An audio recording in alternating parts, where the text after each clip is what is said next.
Hello guys, welcome back to my YouTube channel. So guys, let's talk about SNDL. It's been about a week since I have talked this, and I want to go through my perspective of what I highlighted in the last earning call that was covered. I want to talk about legislation that potentially what could happen, the catalyst if any they are coming up for this, and then we need to talk about reverse stock split, which could be on about July 15th. I want to tell you why I pick up the date, and let's get it straight. So if you are new to the channel, be sure to subscribe, hit the notification bell, hit the thumbs up button. To the 38 people that give me thumbs up on the last SNDL video. So guys, I think we have a good news. We have only got 2 days until we have an earning coming up. I wanted to make sure that that this was an opportunity to take it. If it you wanted to take it, and if you were looking to exit your position, just wait a day or uh, 2 more days, because people were trapped out in this area right here. This has been painful. So you either once you knew that this was gonna be a postponed, you said that stop loss, and you knew there was a blackout period. You were like, look, I'm not coming back in until there's a peak fear. This was your opportunity to take that 20% game, and it wasn't that generous. But the entire market has really just been getting plumped lately. Now you can see this volume spike here. We had a volume spike back here, in a volume spike here, as you can see that contribute to the spikes now in between, and when the volume starts to die, you can see as it's starting to do now, we get downward pressure and things are not looking good from a macroeconomic standpoint. I mean, there's just a bad news coming out consistently. The Fed is going to offload the balance sheet June. I mean, this company is going to be reverse stock splitting. I mean that exact pretty much announced this, and not this last earning call that just happened, but then one previous to this, and even though there hasn't been an officially announcement, he might as well have. But let's take a look at the earning call transcript, because I want to show you something that have me concerned. I don't know that this went all that well. Alright, I am going to go through this, assuming that everyone listened to the Q1 2022 earnings call and wanted to talk about a few things that really stood out to me. Number one, the acquisition having occurred and the guidance that we were expecting had no impact on the share price. It's look it looks like analyst actually needed to see numbers down on paper. Q2, there is so much manipulation happening. I mean, how does this not give us some kind of a bump in the share price? This was just pretty surprising that there was a positive response on gross margin improvement on our operations, higher margin, higher quality. I mean, Jack was pretty excited about matching this up against anyone in the market, and I think I know why the market did not respond positively, and we'll talk about that in just a moment.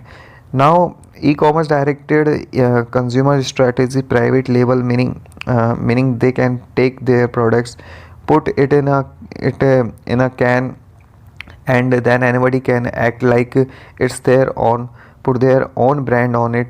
So private label opportunities there that they are looking into, and it looks like they are gonna have a get together in June for their circle of it. And I don't know if this is a catalyst where there will be some e-commerce and direct consumer strategy that's come out of this, that we get notified about.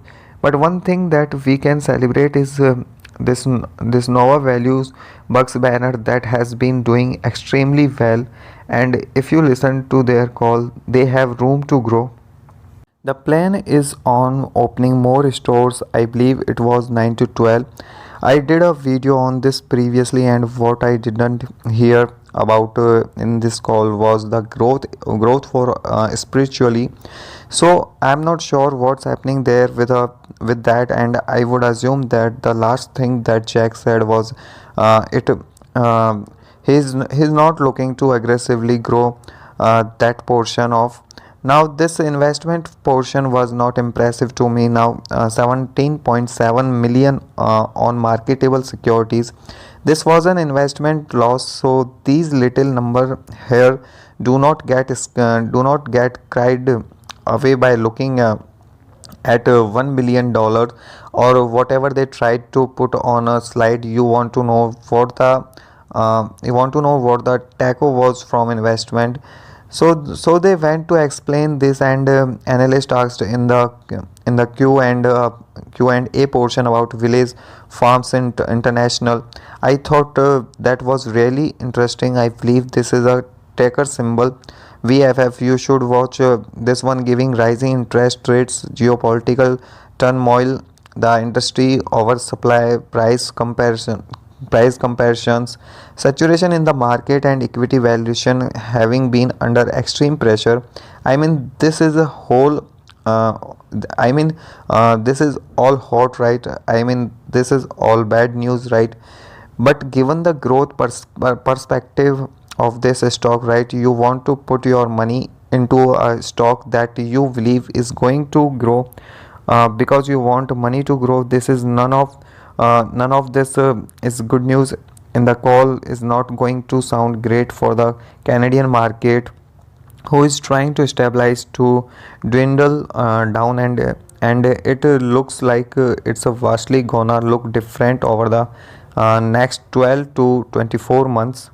So there's no potential short squeeze. It's just flat. It's going sideways, and it's a staying really low at this price. And a reverse stock would, even though we have got July until something like that happen with seeing the index recovered like they did today, and it did not even move this price a bit. It just leaves me concerned with that dark bull action. Now what are other people saying? As far as analysts are now, Motley Fool did an article that I kind of appreciated. It had three red flag or two red flags and one green flags, or something like that. Some doubts struggling to increase its sale of its high value flower products, and then its investment in the sunscreen banquet was also struggling. So we know that they have to get a market share. This is it working, and they have acquired Alcona, which has been a business operating. Was this is a failed liquor business? I want to take a look at that. So let's go straight into these slides with some doll count. They have got their revenue numbers estimate of for 2022 spelled out right here. This is the estimated.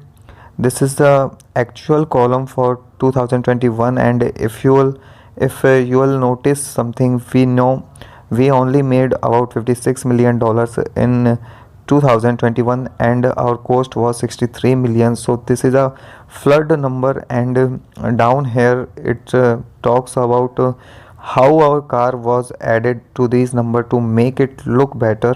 So that what really concern me, that a million and million of this volume, 41 million volume of this is trading, just trying to control the price, and they know what they are doing.